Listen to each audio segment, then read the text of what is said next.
High high মনে খাম একবার ভেঙে ফেলাবো। কি রফিক ভাই কি করেন?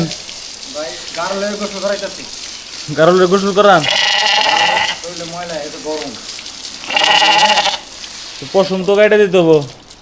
পশম কাটেন না কে? কাটছিলাম কিছুদিন আগে কিন্তু আবার কাটার সময় হয়ে গেছে। বড় ডিরে দোয়াবেন না? হ্যাঁ বড় গুলোরে দোয়াবেন না? হয়েছি কিন্তু একটা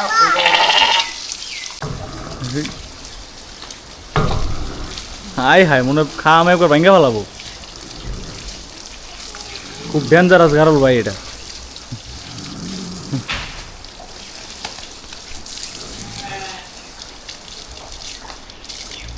এই গারল দিকে যে ভয় পান আপনারা তো গরু দইতে তো ভয় পান না।